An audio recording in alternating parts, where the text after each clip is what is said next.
I cannot get over how good this is from Stephon Castle, becoming one of only a handful of players to score 30 against one of the top defensive teams in the league in the Thunder, including that nasty ankle breaker. Stephon Castle being the first to score 30 since before Christmas on OKC, showing a purely dominant performance. But it's not just him that we have to dive into and what he's been able to do when he's been given the minutes. We have to talk a little bit about Jeremy Sochan as well, who is honestly become a little underrated in my eyes. I feel like people criticize him more than he deserves, and I have some stats to back it up. So we got to dive into a bunch of stuff coming up on this episode of Spurs Digest, and we're going to jump straight in to Jeremy Sochan. Now look, Jeremy Sochan, some people love his season, some people don't necessarily love his season, but this stat here that I want to show you, this comes from Stat Defender on Twitter.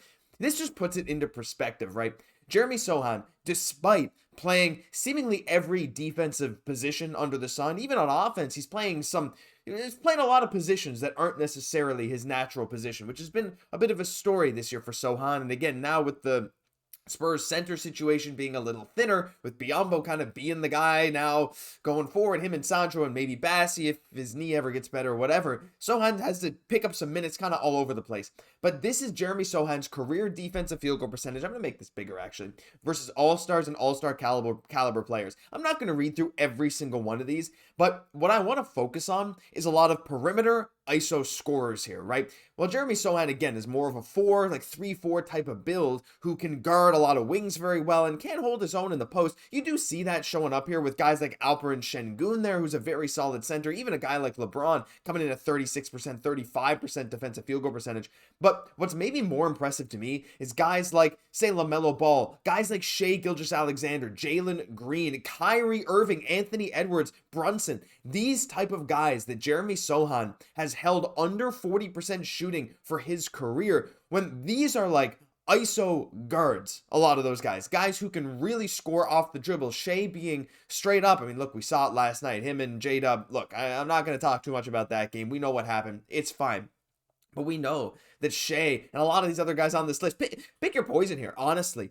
These guys are the type of guys that have a lot of defenders trembling in their boots, scared to go one-on-one against them because, let's be honest, a lot of these guys are getting those buckets in these situations. But the fact that Sochan has done so well at defending guys kind of all over the court, you can see a lot of positions here, 1 through 5 on this list, that Sochan is doing incredible defending against. That is a real testament to him. And yes, the scoring numbers are not insane. At the start of the year before he got hurt for that little bit, they were a little bit better. He was playing a great two-man game with Wemby. We saw some Wemby and Sochan pick and rolls even back then. But honestly, I think his offensive performance hasn't been horrible either. Again, shooting 55% from the field this year, 34% from three, a drastic improvement. I mean, look, this guy's three-point stroke looks better. Again, he's not taking as many of them. Well, I guess he is taking as many, but he's just, it's not really part of his game. He's become more of a slasher. While there are moments that, frustrate us when we're watching Jeremy Sochan, for sure, honestly, the fact that he is able to defend 1 through 5 on any given night, do a good job whoever he's on, no matter where he's playing on the court, and find a way to contribute. I just wanted to shout him out because I feel like I'm not going to say there's this rolling hate train for him or anything, because I don't think that's the case, but I do think he's getting slept on a little bit, not only by some Spurs fans, not all of you. I know a lot of you guys in the comments section do really like Sochan and see what he's able to contribute. And you know what? Let me know your thoughts down below, because it's also possible you very much disagree with me, and I'd love to hear that as well. But look, my opinion, he's been unbelievable. His defense has been great. Yeah, there's still things he can improve, but he's 21 years old. There's a lot of time for that, and I've just been very excited with him, and I wanted to highlight his performance as of late. But I wanted to dive into someone else. And look, we got to talk about our boy Stephon Castle. I mean, look, it's no secret that he's been unbelievable. Versus OKC, 32 points, 8 rebounds. There's a bunch of stats I got to get through here, so hold on, put on your seatbelt. There's a lot of Stephon Castle stuff. We got the highlights, we got all the stats coming your way right now. He joins Jared McCain and Zachary Ricochet as the only rookies with multiple 30-point games this season, which on its own is pretty great. Yeah, I know, scream, weak draft class, suppose it is, But guess what? Stephon Castle is one of only 3 guys to have multiple 30-point games out of this week draft class. And honestly, Stephon Castle right now is looking like the best player out of this draft class. Maybe is that an exaggeration? I don't think so. In fact, I'm going to go as far as to say straight up no. I think it's very much the case that he looks like the best player. And look, his game yesterday has been unbelievable, scoring in a multitude of ways, getting to the rim on a great defender in Shea, shooting a 3, driving here, breaking the ankles of Isaiah Hartenstein, and then also coming in here flying. Well, there's that up and under layup, and then coming and flying for the offensive rebound, the pump fake, getting the and one. Look at all the different ways he's able to put it on the floor or shoot a spot up 3, flying for the hustle plays. He is doing literally everything, and the commentary I'm seeing around him has finally been reflecting it. Look, I know we've seen a lot of praise from him, especially over All-Star Weekend, where he was in the slam dunk contest, the Rising Stars, and he was getting a lot of the praise he deserved from the media. But even now, you're seeing a lot of people come out and saying like, wow, I didn't know Castle had this in his bag, right? This kind of shot making, this kind of scoring ability, primary scoring ability, leading the team in scoring with 32 points. He joins an exclusive list of Spurs rookies with multiple 30-point games. You know who's on that list?